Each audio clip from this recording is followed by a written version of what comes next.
Dans une petite maison à Paris, un enfant de 4 ans dessinait constamment des vaisseaux spatiaux. Noah, du matin au soir, sur des papiers, des cahiers, même sur les murs, il dessinait. Mais ce n'étaient pas des dessins d'enfants ordinaires, c'était différent.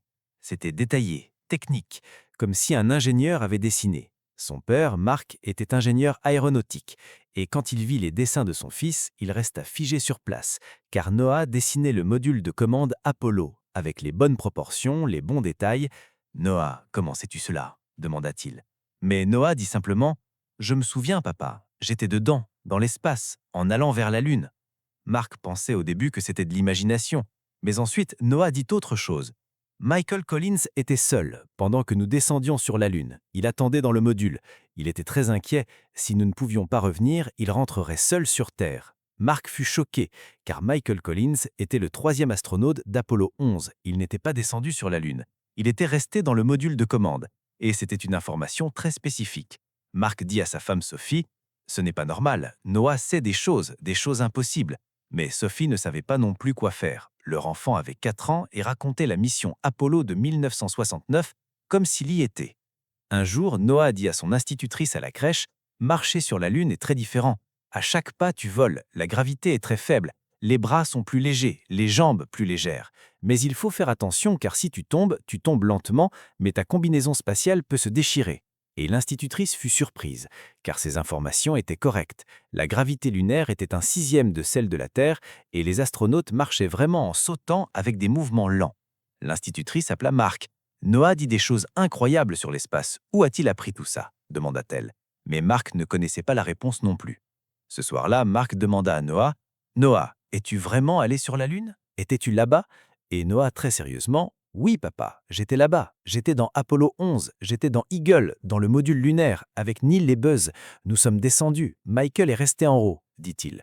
Marc retint son souffle, car Eagle était le nom du module lunaire d'Apollo 11. Et comment Noah pourrait-il le savoir? Neil est descendu en premier. Je devais être le deuxième, mais je ne l'étais pas. Buzz est descendu en deuxième. Je suis resté dans Eagle, je crois. Ou peut-être étais-je dans une autre mission. Je ne me souviens pas exactement, mais j'étais là-bas, dans l'espace, sur la Lune, dit Noah, et il semblait confus. Marc commença à faire des recherches, les archives de la NASA, l'équipage d'Apollo 11, mais il ne trouvait pas de correspondance exacte avec ce que Noah disait, car l'enfant disait parfois des choses déroutantes. Parfois il se sentait comme Armstrong, parfois comme Aldrin, parfois comme quelqu'un d'autre.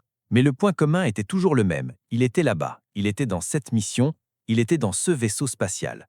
Un jour, Marc emmena Noah à la Cité de l'Espace, le musée spatial de Toulouse. Un musée géant, des fusées, des vaisseaux spatiaux, des simulateurs. Quand Noah entra dans le musée, il s'arrêta, regarda autour de lui et dit: Cette odeur, je me souviens, métal, électricité, air stérile, exactement comme à Cap Canaveral. Mais il n'y avait pas d'odeur particulière dans le musée, du moins pour Marc, mais pour Noah, il y en avait une, dans sa mémoire. Quand ils virent la réplique du module de commande Apollo, Noah courut, entra dedans et: C'est ici, nous étions trois, ici, très étroits, tu ne peux pas bouger. Pendant des jours, nous avons vécu ici, mais c'était beau, voir la Terre par la fenêtre, petite boule bleue, fragile, délicate, dit-il. Et le guide du musée fut surpris, car la description de Noah était correcte. Les astronautes avaient vraiment décrit la Terre comme une petite boule bleue. Quand il arriva à la réplique du module lunaire, Noah hésita, regarda longuement, puis entra et dit: Eagle, LEM, Lunar Excursion Module, pied d'atterrissage, antenne radar, tuyère. Tout est correct, mais l'intérieur était différent, plus compliqué. Il y avait plus de câbles, mais cette structure de base est correcte, dit-il. Et Marc prenait frénétiquement des notes car Noah utilisait des termes techniques. LEM, tuyère, antenne radar. Comment un enfant de 4 ans pouvait-il savoir ces choses? Quand ils arrivèrent à l'exposition de combinaisons spatiales, Noah en désigna une. C'est l'A7L, conçue pour le programme Apollo. Lourde, multicouche, pressurisée, avec un système de refroidissement à l'intérieur. Il faisait chaud à l'intérieur, mais c'était nécessaire. Sinon, on brûle ou on gèle sur la Lune. Moins 160 degrés à l'ombre, plus 120 au soleil, dit-il. Et le guide murmura: Comment cet enfant sait-il ces choses? Sur le chemin du retour, Marc demanda une dernière fois: Noah, étais-tu vraiment là-bas? Noah regarda par la fenêtre et dit: Oui, papa, j'étais là-bas. Et le plus beau moment, c'était de regarder la Terre, de là-bas, de la Lune, voir à quel point notre maison est petite, à quel point elle est fragile. Les guerres, les frontières, rien de tout ça n'a d'importance vu de là-bas. Tout est insignifiant, juste une planète, la maison de nous tous, un endroit que nous devons protéger, dit-il. Et Marc pleura car cela ne devrait pas sortir de la bouche d'un enfant de 4 ans, mais c'était sorti. Les mois passèrent et l'histoire de Noah se répandit. Les médias s'intéressèrent, une équipe de documentaires vint. Ils filmèrent Noah dans les musées spatiaux, à la maison, en train de parler, de dessiner. Noah regarda à la télévision de vieilles images d'Apollo, le lancement, l'orbite, l'alunissage. Il commenta chaque scène. Ici, regardez, le LEM se sépare du module de commande. La connexion est coupée. Maintenant, nous sommes seuls. Eagle et Columbia séparés. Neil et Buzz et peut-être moi dans Eagle, Michael dans Columbia. Il n'y a plus de retour en arrière. Soit nous allons atterrir sur la Lune, soit... Il s'arrêta, ne continua pas, mais tout le monde comprit. Soit ils allaient mourir. La scène premier pas sur la surface lunaire arriva. Neil Armstrong descendant les échelles. Image noir et blanc floue mais historique. That's one small step for man, one giant leap for mankind. La voix se fit entendre. Noah répéta mot pour mot, avec le même rythme, les mêmes pauses, comme s'il l'avait mémorisé, mais il ne l'avait pas mémorisé. Il s'en souvenait. Le producteur dit « Cet enfant est réel, il ne peut pas jouer la comédie. Il se souvient vraiment. » Dr Morrison fit d'autres tests, montra à Noah les missions avant Apollo 11, Apollo 8, Apollo 10. Noah les reconnut. Apollo 8 fut la première à entrer en orbite lunaire, à Noël 1968. C'était une mission magnifique. Pour la première fois, nous avons vu le lever de la Terre, Earthrise, photo iconique, dit-il. Et c'était vrai, Apollo 8 était entré en orbite lunaire à Noël 1968 et avait pris la photo d'Earthrise. On montra Apollo 13 à Noah. C'était terrible, l'explosion, la perte d'oxygène. James Lovell, Jack Hayes, Fred Hayes, ils ont eu beaucoup de chance, ils sont revenus, mais c'était très difficile, dit-il. Tout était vrai. Noah connaissait non seulement Apollo 11, mais tout le programme.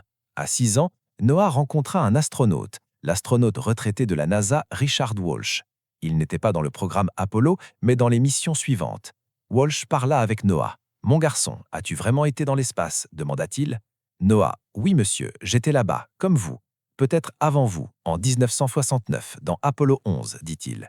Walsh, et selon toi, quelle était la chose la plus difficile demanda-t-il. Noah réfléchit. La chose la plus difficile était d'attendre le retour, le décollage de la Lune. Si le moteur ne fonctionnait pas, nous resterions là-bas pour toujours. Michael attend en haut, s'il ne peut pas nous récupérer, il rentrera seul à la maison. Nous resterons sur la Lune. Nos corps là-bas pour toujours. Mais le moteur a fonctionné. La phase d'ascension réussie, le lancement réussi, nous nous sommes réunis avec Columbia. Et ce moment, le soulagement à ce moment-là, indescriptible, dit-il. Les yeux de Walsh se remplirent de larmes, car Noah avait décrit la peur la plus profonde d'un astronaute. Rester bloqué sur la Lune, ne pas pouvoir revenir. Walsh dit « Tu étais là-bas, mon garçon, je le sais maintenant. » À 7 ans, Noah commença l'école. Son institutrice, Madame Dubois, dit « Aujourd'hui, nous allons parler du système solaire. » Noah leva la main. « Madame, je suis allé sur la Lune, dit-il. » La classe rit, mais Madame Dubois demanda « Comment ça, Noah ?» Noah, en 1969, dans Apollo 11, j'étais là-bas. J'ai marché sur la surface. La poussière est très fine, les empreintes de pas restent très nettes, pas de vent, pas de pluie. Ces empreintes sont encore là-bas. Elles resteront pendant des millions d'années, dit-il. La classe se tut. Madame Dubois demanda « C'est très détaillé, Noah. Comment sais-tu cela ?» Noah dit simplement « Je me souviens. » Ce jour-là, Madame Dubois alla voir le directeur. Noah est un enfant spécial. Il a des connaissances incroyables sur l'espace. Peut-être devrions-nous le montrer aux experts, dit-elle. Mais Marc et Sophie le faisaient déjà. Noah rencontrait maintenant régulièrement Dr Morrison. Tests, questions, analyses. Un jour, Dr Morrison demanda « Noah, te souviens-tu de ce qui s'est passé après l'espace ?» Noah répondit « Nous sommes revenus, dans le Pacifique. Le navire USS Hornet nous a récupérés. Quarantaine, risque de maladie, 3 semaines de quarantaine, puis nous avons été accueillis comme des héros.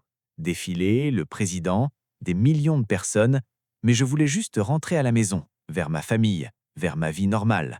Dr Morrison, et maintenant, dans cette vie, que ressens-tu? Noah, c'est étrange, 2 vies, 2 mémoires, l'une très ancienne, l'autre maintenant. Parfois ça se mélange, parfois je suis Noah, parfois je suis quelqu'un d'autre, mais les deux sont réels, les deux sont moi. À 8 ans, Noah écrivit une composition à l'école intitulée « Mon voyage sur la Lune ». Quand son institutrice l'a lue, Elle fut très surprise, car Noah racontait un voyage spatial avec des détails techniques, une profondeur émotionnelle, du lancement au retour, comme le journal d'un astronaute. C'est de niveau professionnel, Noah. Qui t'a aidé demanda-t-elle. Noah dit personne, je l'ai écrit, parce que j'étais là-bas. L'institutrice appela Marc. Vous devez lire cette composition. Votre fils est soit un génie, soit il était vraiment là-bas. À 9 ans, Noah visita la NASA, le Johnson Space Center à Houston, une installation géante, centre d'entraînement, centre de contrôle. Quand Noah entra, il dit « Je suis rentré à la maison ». Pendant la visite, il vit l'ancienne salle de contrôle Apollo, préservée, historique. Noah entra et dit « C'est ici, Mission Control. Il nous surveillait d'ici. Gene Kranz, l'homme au gilet blanc, Flight Director. Dur mais juste, l'homme qui nous a remenés à la maison. » Et le guide fut surpris, car Gene Kranz portait vraiment un gilet blanc et était le Flight Director d'Apollo 11. Noah vit la piscine d'entraînement des astronautes et dit « Une piscine géante pour la simulation de sorties extravéhiculaires. Nous nous entraînions ici. L'eau simule l'apesanteur, pas complètement mais proche. Des heures sous l'eau avec la combinaison spatiale. Épuisant mais nécessaire, dit-il. Noah vit les roches lunaires, de vrais échantillons ramenés des missions Apollo, dans une cabine vitrée. Noah s'approcha et dit « C'est le sol lunaire, rigolite, poussière très fine. Elle colle partout, aux combinaisons spatiales, aux bottes. Nous l'avons amenée à l'intérieur du module, partout. Elle a une odeur, elle sent la poudre brûlée, dit-il. » Et le scientifique dit « C'est vrai, les astronautes l'ont décrit exactement ainsi. » Odeur de poudre brûlée, mais cette information est très peu connue. Noah voulut toucher la roche ramenée de la Lune, mais il y avait une vitre. Si je pouvais la toucher, je la sentirais. Dure, tranchante, volcanique, mais différente des roches terrestres, n'absorbant pas l'humidité, n'ayant pas vu l'eau pendant des milliards d'années, dit-il. Le scientifique dit « Cet enfant parle comme un expert. » Le soir, Noah dit à Marc « Papa, je veux retourner, dans l'espace, sur la Lune, mais cette fois en tant que Noah, en tant que moi-même, je veux y aller. Je veux créer de nouveaux souvenirs, je veux garder les anciens souvenirs, juste comme des souvenirs, dit-il. Marc dit « Peut-être un jour, mon fils, peut-être qu'un jour tu deviendras vraiment astronaute dans de nouvelles missions. » Noah « J'espère, parce que l'espace est comme ma maison, je me sens appartenir là-bas. » À 10 ans, Noah fut interviewé pour un documentaire intitulé « L'enfant astronaute, l'histoire de Noah ». Le documentaire rassemblait des images d'archives de la NASA, les dessins de Noah, les analyses du docteur Morrison, le témoignage de l'astronaute Walsh. Quand le documentaire fut diffusé, des millions de personnes le regardèrent.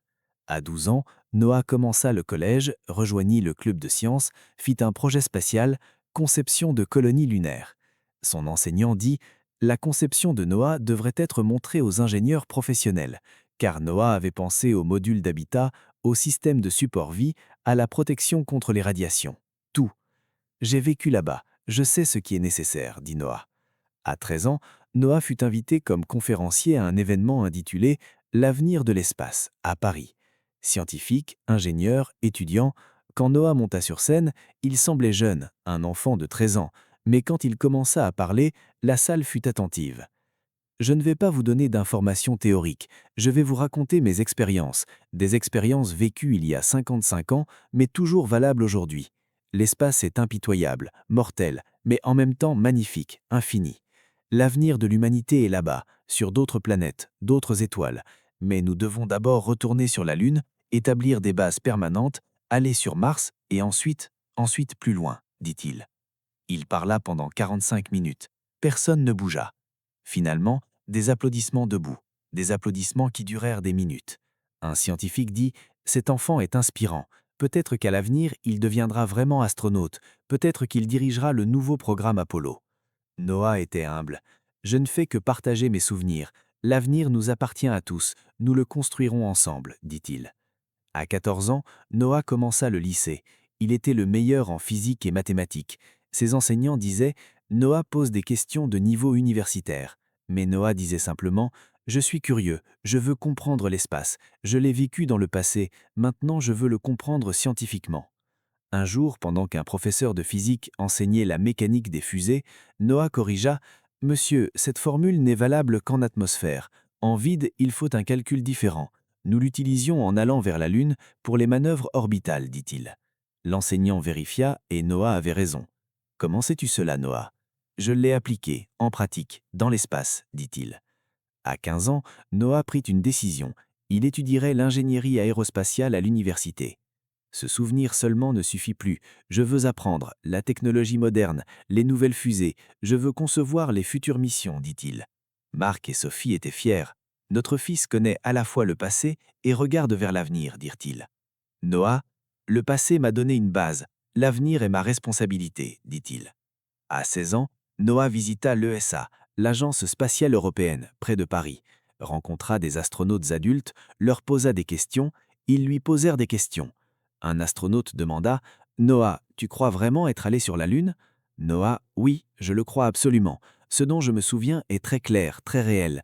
Peut-être que je suis mou, peut-être que je rêve, mais pour moi, c'est réel. » L'astronaute dit « Je te crois, mon garçon, car ce que tu dis, ce sont des choses que seul un astronaute peut connaître. Des émotions, des peurs, des excitations, des choses qui ne sont pas écrites dans les livres. » À 17 ans, Noah écrivit un article intitulé « D'Apollo 11 à Artémis, une perspective. Leçons tirées des missions passées, recommandations pour les missions futures ». L'article fut publié dans une revue scientifique et suscita de l'intérêt. Un jeune de 17 ans a écrit un tel article, incroyable, dirent-ils. Mais Noah, j'ai juste partagé ce que je sais, mon expérience. J'ai combiné l'ancienne et la nouvelle connaissance, dit-il.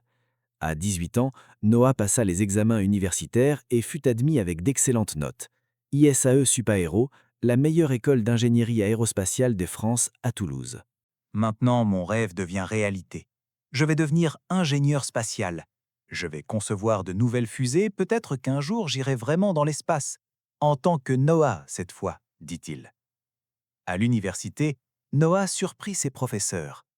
En cours de mécanique orbitale, professeur, l'orbite de transfert Hohmann est belle en théorie, mais en pratique, l'efficacité du carburant, dans certains cas, le transfert bielliptique est meilleur. Nous l'utilisions dans Apollo dans certaines manœuvres, dit-il. Le professeur, oui, c'est vrai, mais comment sais-tu cela? C'est un sujet de troisième année. Noah dit simplement, je me souviens. Les professeurs montraient un intérêt particulier pour Noah en apprenant son histoire. Cet enfant n'apprend pas seulement des livres, il apprend de ses expériences.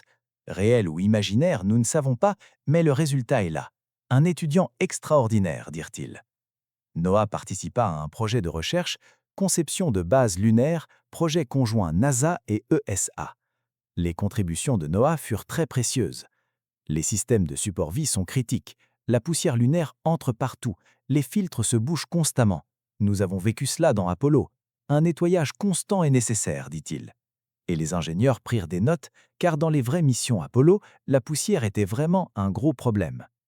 À 20 ans, Noah fit un stage à la NASA, à Houston. Son rêve devenait réalité. Travailler à la NASA, être dans le programme spatial. Pendant le stage, Noah visita l'ancienne salle de contrôle Apollo. Maintenant un musée, mais pour lui c'était beaucoup plus. Il s'asseyait ici, il nous surveillait, chaque seconde, chaque battement de cœur, chaque niveau d'oxygène. Ils étaient notre ligne de vie. Sans eux, nous ne serions pas revenus, dit-il. Et le guide du musée dit « Tu parles comme si tu y étais ». Noah sourit « Peut-être que je l'étais ». Quand le stage se termina, les responsables de la NASA dirent à Noah « Quand tu seras diplômé, reviens. Nous te voulons, dans le programme Artemis, dans les nouvelles missions lunaires. » Noah « Je reviendrai certainement. La Lune est ma maison. Je sens que j'y appartiens. » À 21 ans, Noah obtint son diplôme, avec mention, diplôme d'ingénierie, spécialisation systèmes spatiaux. Dans son discours de remise de diplôme, il y a 56 ans, l'humanité a marché sur la Lune, puis s'est arrêtée. Pourquoi? Je ne sais pas. Mais maintenant, nous y retournons, Artemis, et cette fois pour rester. Je veux faire partie de ce programme. Peut-être qu'un jour j'irai vraiment là-bas. Peut-être que je serai l'un des premiers résidents de la base lunaire. Qui sait? Peut-être que l'âme est un cycle. Peut-être que je suis revenu pour retourner sur la Lune, dit-il. Applaudissements, larmes. À 22 ans, Noah retourna à la NASA, cette fois en tant qu'employé, affecté au programme Artemis, dans l'équipe de conception du module d'atterrissage lunaire. C'est incroyable, je conçois maintenant le nouveau module lunaire, plus de 50 ans après Eagle. La technologie a beaucoup progressé, mais les principes de base sont les mêmes. Atterrissage sûr, décollage sûr, ramener les astronautes à la maison, dit-il. Lors des réunions d'équipe, les idées de Noah étaient précieuses. Il devrait y avoir un système de secours ici. Si le moteur principal ne fonctionne pas, un plan B est nécessaire. Nous avons eu beaucoup de chance dans Apollo. Tout a fonctionné parfaitement, mais si ça n'avait pas fonctionné, les astronautes seraient morts là-bas.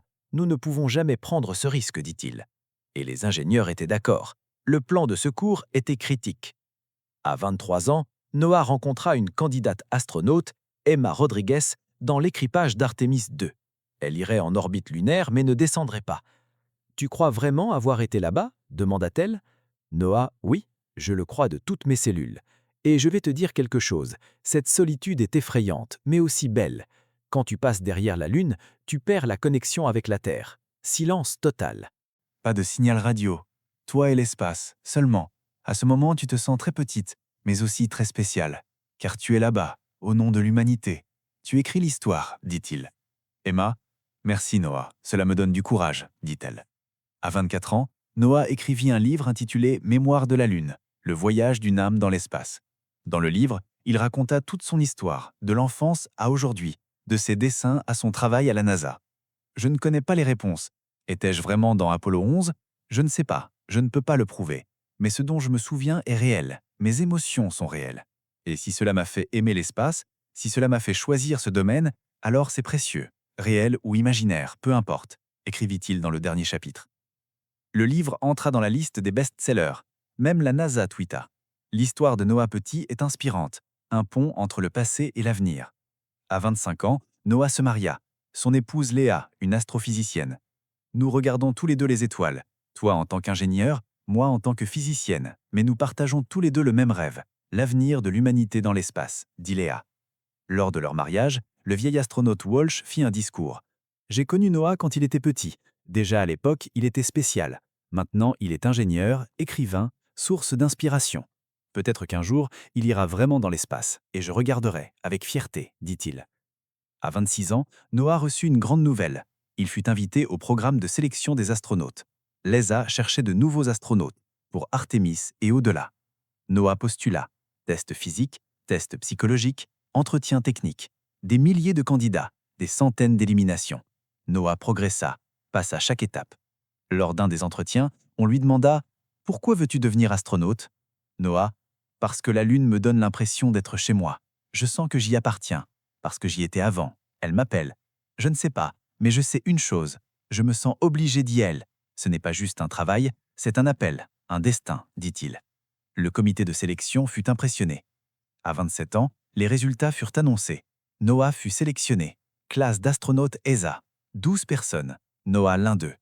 Quand la nouvelle fut annoncée, Marc et Sophie pleurèrent. « Notre fils va devenir astronaute. Son rêve devient réalité, » dirent-ils. Noah, « Je ne fais que commencer. L'entraînement sera difficile. Il durera des années, mais je suis prêt. Je suis né pour ça. Ou je suis né à nouveau, dit-il. L'entraînement d'astronaute commença, à Cologne, Centre européen des astronautes. Programme intense, 12 heures par jour, conditions physiques, formation technique, simulateur, entraînement sous-marin, entraînement de survie, système de vaisseaux spatiaux, tout. Noah travaillait avec les autres astronautes. Il lui disait « Tu es différent, Noah. Tu agis comme si tu avais déjà fait ça avant. » Noah, « Peut-être que je l'ai fait, » et sourit. Un jour, entraînement dans la chambre à vide.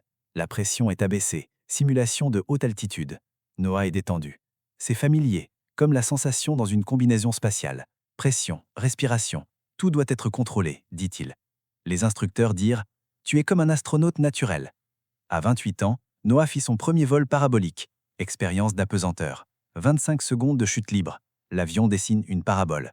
Noah nagea, fit des sauts périlleux, rit. C'est cette sensation. Je me souviens, exactement comme ça. Tout est léger, tout flotte, magnifique, dit-il. Les autres astronautes vivaient la pesanteur pour la première fois, essayaient de s'adapter. Mais Noah était comme chez lui. « Tu as l'air d'avoir déjà vécu ça ?» dirent-ils. Noah, « Oui, je l'ai vécu. » À 29 ans, Noah fit une simulation de marche lunaire dans une grande piscine avec une combinaison spatiale. 6 heures sous l'eau. Épuisant, difficile. Mais Noah, c'est très proche de la réalité. L'eau ne simule pas complètement la pesanteur, mais donne la sensation. Marcher sur la Lune est comme ça, lent, contrôlé. Chaque mouvement doit être réfléchi, dit-il. Les instructeurs écrivirent dans leur rapport « La performance de Noah est parfaite, comme s'il savait marcher sur la Lune. Et à 30 ans, Noah termina son entraînement, maintenant astronaute à part entière, prêt pour une mission. Maintenant, j'attends. Une affectation de mission. Peut-être Artemis 4, peut-être Artemis 5, je ne sais pas. Mais un jour, j'irai sur la Lune, j'y crois, dit-il. À 31 ans, la nouvelle arriva. Noah fut affecté à l'équipage d'Artemis 5. Il descendrait sur la surface lunaire, resterait 7 jours à la base lunaire, ferait des expériences scientifiques, une mission historique. Quand Noah reçut la nouvelle, il pleura. Enfin, enfin je retourne sur la Lune, à la maison, cette fois en tant que Noah, cette fois avec de nouveaux souvenirs, dit-il. Léa l'embrassa. Tu le mérites, tu es né pour ça. Marc et Sophie appelèrent de Paris. Notre fils va aller sur la Lune, nous n'y croyons pas, dirent-ils. Noah. Papa, tu te souviens, quand j'avais 8 ans, je t'ai dit, j'y étais, maintenant je vais le prouver, j'y vais vraiment. La préparation de la mission commença.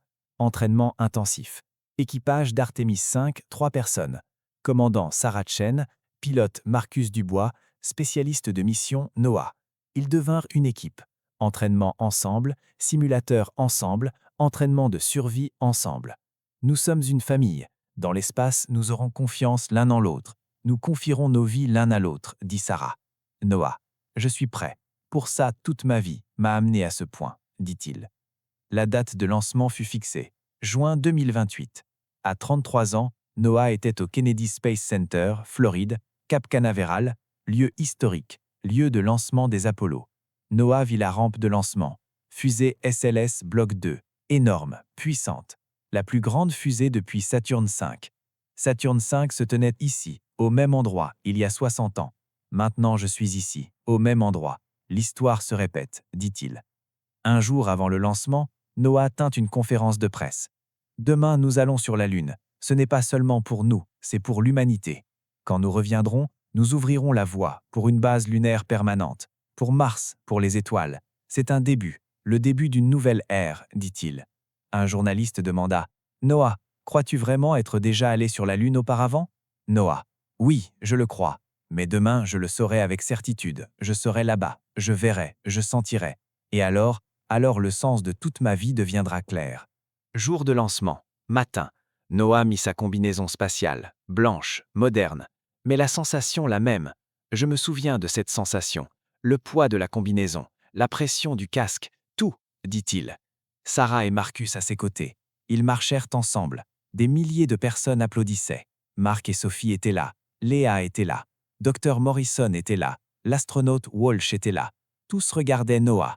Noah, quand il en eut l'occasion, leur fit signe de la main. « Merci, vous faites tous partie de ce voyage. Vous m'avez amené ici, dit-il. » Ils montèrent dans l'ascenseur, vers le haut, vers la fusée, vers la capsule. Étroit, mais technologique, très différent d'Apollo, mais le but le même, aller sur la Lune. Noah s'assit dans son siège, attacha ses ceintures. « C'est ici, la capsule, la porte de l'espace, dit-il. » Sarah. « Es-tu prêt, Noah ?» demanda-t-elle. Noah. « J'ai été prêt toute ma vie, dit-il. » Le compte à rebours commença. 10 minutes, 5 minutes, 1 minute, 30 secondes, 10, 9, 8, 7, 6, 5, 4, 3, 2, 1. Allumage. Les moteurs de la fusée s'allumèrent. Bruit, vibration, tout trembla. Noah sourit. Je me souviens de ça, exactement comme ça. Puissance, énergie, nous quittons la Terre, dit-il. La fusée s'éleva, accéléra. Une boule de feu dans le ciel. Noah regarda par la fenêtre. La Terre rapetissait. Au revoir Terre, à dans quelques jours. 8 minutes plus tard, orbite. Moteur coupé. Apesanteur. Noah nagea. C'est ça, chute libre. Tomber pour toujours, mais ne jamais toucher le sol. Magnifique, dit-il. Marcus, tu as vraiment manqué ça, dit-il. Noah, oui, beaucoup, dit-il. Le voyage vers la Lune dura 3 jours. L'espace vide, silencieux, infini. Noah regardait constamment par la fenêtre. Là-bas, la Lune, nous approchons. Chaque heure un peu plus grande, un peu plus nette, dit-il. Le 3e jour, ils entrèrent en orbite lunaire, ralentirent, tournèrent autour de la Lune. C'est magnifique, la surface lunaire. Cratères, montagnes, plaines.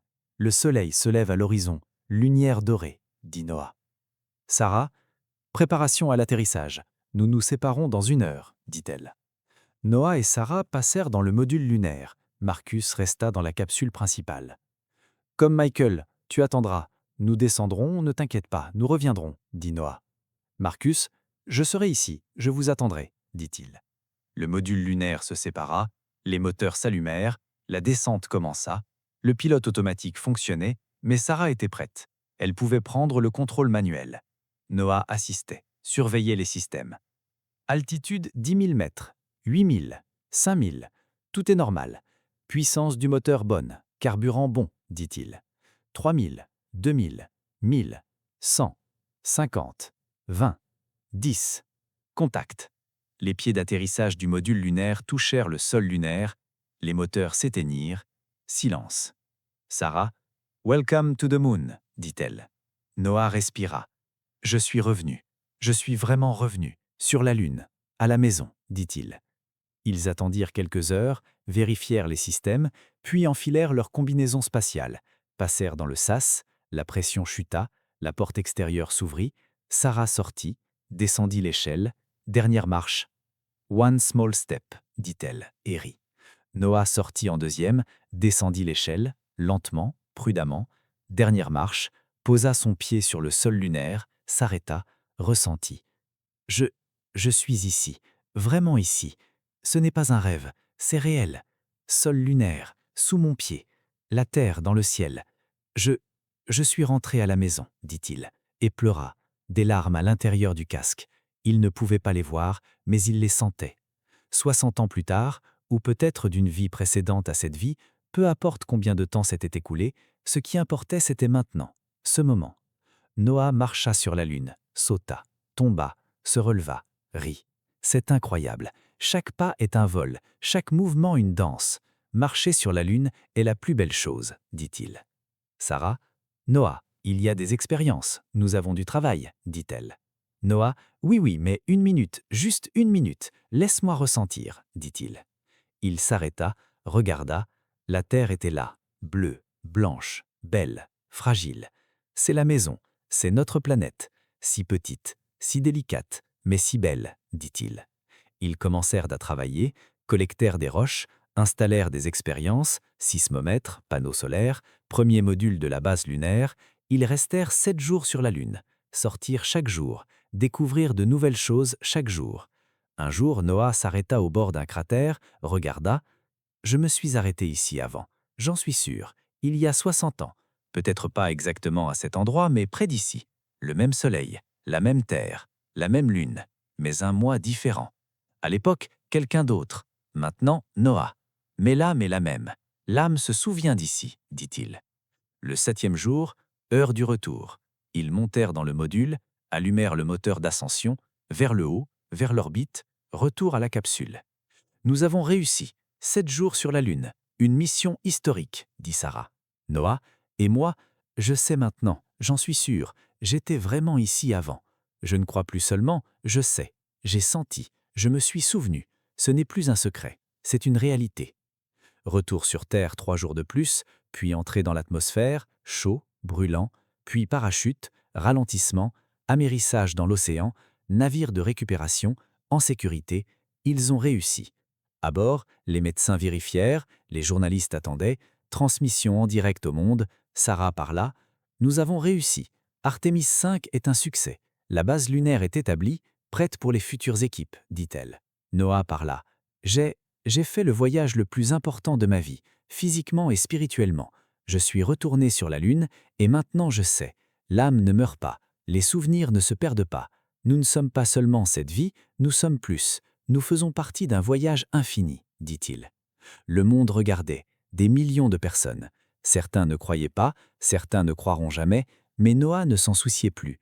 Il connaissait la vérité. À 33 ans, Noah était un héros, mais il voulait une vie simple. Il retourna à Paris avec Léa, mais il n'était plus comme avant. Il avait changé. J'ai vécu 2 vies, une en 1969 et l'autre maintenant. Et maintenant, les 2 sont unis. Je sais exactement qui je suis maintenant. Il fit une 2e édition de son livre « Mémoire de la Lune, le voyage du retour ». Il ajouta de nouveaux chapitres, raconta son dernier voyage, son retour sur la Lune, ses sentiments, son rêve réalisé. Certaines personnes vivent une vie. J'ai vécu 2 vies, et toutes 2 étaient dans l'espace. Toutes deux étaient sur la Lune. Je suis chanceux. Je suis la personne choisie. Pendant que la vie de Noah approchait lentement de sa fin, dans son lit avec sa famille, ces derniers mots, « La Lune m'attend, les étoiles m'appellent. Je pars, mais je n'ai pas peur, car je sais, ce n'est pas la fin, c'est juste un début, le début du prochain voyage, dit-il, et ferma les yeux, en paix, sereinement, avec sagesse. Noah mourut, mais son âme vit, dans l'espace, dans les étoiles, sur la Lune, et peut-être qu'un jour, à un autre moment, dans un autre corps, encore un enfant naîtra et regardera les étoiles et dira « J'étais là-bas, dans l'espace, sur la Lune », dira-t-il. Et le cycle continuera, pour toujours, car l'âme ne meurt pas, l'âme traviage seulement. Un voyage infini, vers les étoiles.